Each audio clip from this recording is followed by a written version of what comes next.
In this presentation, you will learn how the UN's Agenda 21, or Sustainable Development, affects property ownership. You will also find sources for additional information. As Americans, our property rights matter. Land, buildings, and material goods are the means by which we live. Without rights over our property, we have no rights over our very means of survival, and therefore we are no longer free. Our founding fathers knew this and declared our rights unalienable, meaning no person could ever take them away.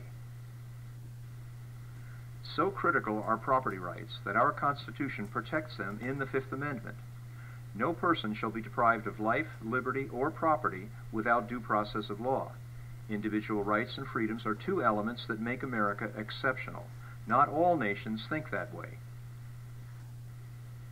Sustainable development was coined in a 1987 report to the UN called Our Common Future. It is defined as development that meets the needs of the present without compromising the ability of future generations to meet their own needs. This sounds fine, until you read the report. It states, poverty is a major cause and effect of global environmental problems. It then blames nations like the United States for consuming too much and having too much wealth, much of it in the form of private property. The report concludes the only way to make the future sustainable is to reduce America's living standards and transfer our wealth to developing nations. The radical ideas promoted in Our Common Future were codified as Agenda 21 at the 1992 UN Conference on Environment and Development, known as the Rio Earth Summit. 18,000 people from around the world attended. Agenda 21, according to the UN literature, is a comprehensive plan of action to be taken globally, nationally, and locally by organizations of the UN system in every area in which human beings impact the environment. More than 178 nations adopted Agenda 21, including George H.W. Bush for the United States. Although Congress never approved the program, President Clinton established by executive order the President's Council on Sustainable Development, whose stated purpose was to implement Agenda 21 in the United States. The President's Council on Sustainable Development operated through 1999, but its actions are now embedded in every federal agency and influence state and local communities across the United States.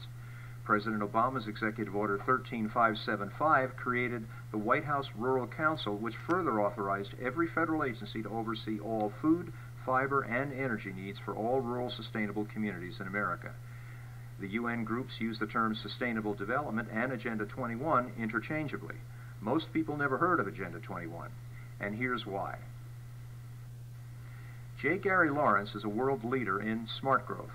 He served as advisor to the President's Council on Sustainable Development. Writing for the Millennium Papers, a strategic planning publication for Agenda 21, Lawrence said, participating in a UN-advocated planning process would very likely bring out many who would actively work to defeat any elected official undertaking a local Agenda 21.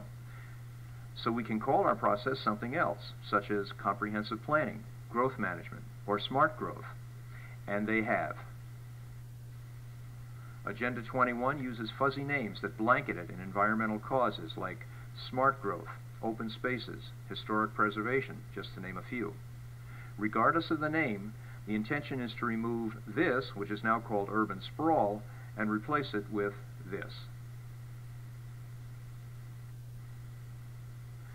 Agenda 21 mandates that all states, including the United States, must resolve all environmental disputes peacefully and in accordance with the Charter of the UN, not our own nation's laws.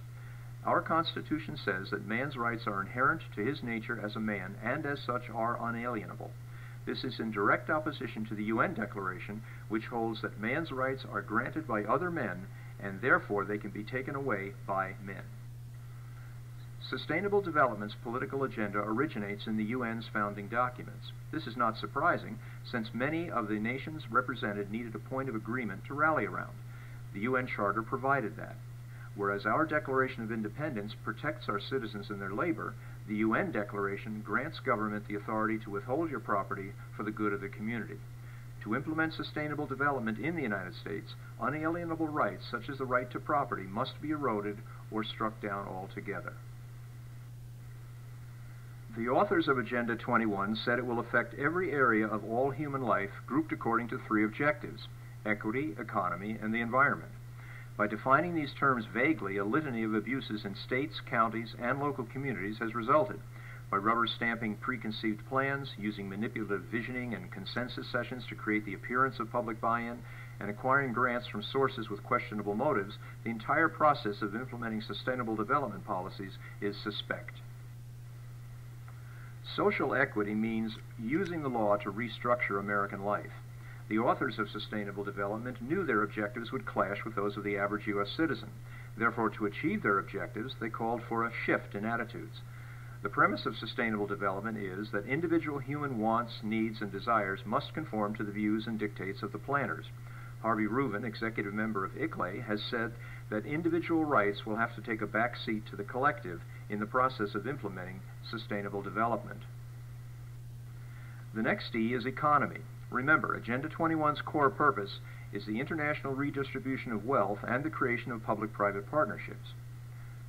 Maurice Strong, at his opening speech at Agenda 21 Earth Summit in 1992, said, "Current lifestyles and consumption patterns of the affluent middle class involving high meat intake, use of fossil fuels, appliances, home and work air conditioning, and suburban housing are not sustainable."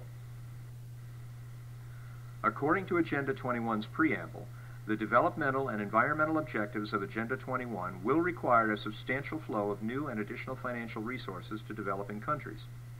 This declaration mandates, if the conditions of the poor are to be improved, wealth must be taken from the rich, in this case, U.S. property owners. Sustainable development planners use conservation easements, eminent domain, reauthoring of master community plans, enhanced regulations, and millions of dollars in grant money to acquire private property as the means to redistribute wealth both in theory and practice. This is effectively lowering the U.S. standard of living to that of the rest of the world. Agenda 21 states that equity will be achieved through implementation of the international economic order and through transfers of resources to developing countries. In addition to its appeal for international redistribution of wealth, sustainable development restructures the economy by replacing our free enterprise system with public-private partnerships. Public-private partnerships provide lucrative contracts for those companies partnering with the government and non-governmental agencies, while non-partnered companies struggle to survive against their subsidies, regulations, tax breaks, and insider privileges. With it goes the free market system. Sustainable development places nature over man. According to the Rio Declaration, human beings are at the center of concerns for sustainable development. We are only entitled to a healthy life if it is in harmony with nature. It continues, to achieve sustainable development, states should reduce and eliminate unsustainable patterns of production and consumption. Most people support laws to protect the environment. Sustainable development uses the environmental movement as the means to promote a political agenda. ICLEI is the non-governmental organization tasked with rolling out sustainable development. Their action plan restructures the world's governments so that all people will be the subjects of a global collective. The implementation requires the surrender of many individual and property rights. Once fully implemented, ordinary people will be left unprotected from de facto decrees placing nature above man while relegating man to the status of a biological resource. The method of implementing sustainable development in communities is alarming. Projects are often initiated by groups such as ICLEI or the American Planning Association, who create fear over problems portrayed as a crisis. Farmland development, urban sprawl, poor water management, wildlife preservation, or too many cars on the freeway are examples. Stakeholder council meetings are typically arranged under the auspices of soliciting input from community members. Often these are already supporters of the plan. Surveys poll a small number of residents and include loaded questions such as, which of the following areas do you think should be protected or acquired? A typical stakeholder council meeting is run by a trained facilitator. His job is not to enter all views into the record, but to guide the group to a predetermined consensus. Tactics vary between facilitators, but consensus generally is reached by subtly marginalizing opposition while recording the good ideas and allowing criticism only for the bad ones. Once a problem has been identified, every NGO, nonprofit, and local government has a vast stock of boilerplate solutions at hand, enabling them to identify problems with the goal of implementing predetermined outcomes that advance sustainable development policies. The same stock solutions are applied in Stockholm, Boulder, Santa Cruz, or anywhere in the world.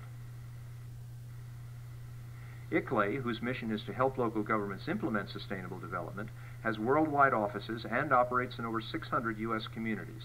Today, every county in the United States has sustainable development directives guided by federal agencies, NGOs, and/or ICLEI. NGOs often gain local community compliance with promises of funding grants.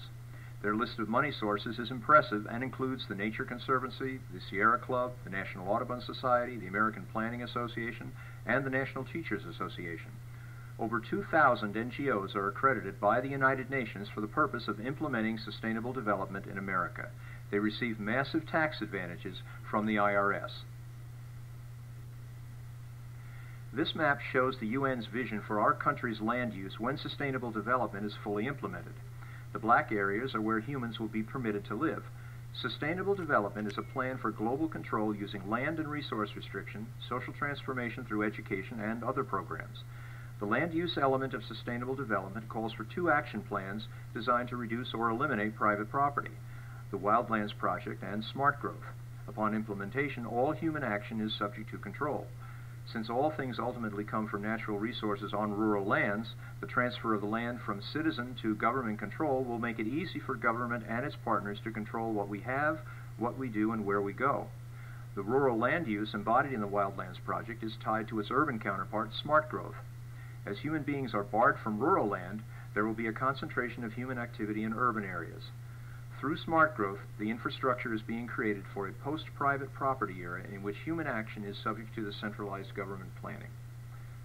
Sometimes called comprehensive planning or growth management, Smart Growth is the centralized control of every aspect of urban life, including energy and water use, housing, population growth and control, public health and dietary regimens, resources and recycling, social justice and education, toxic technology and waste management, transportation and air quality, business, and economic activity.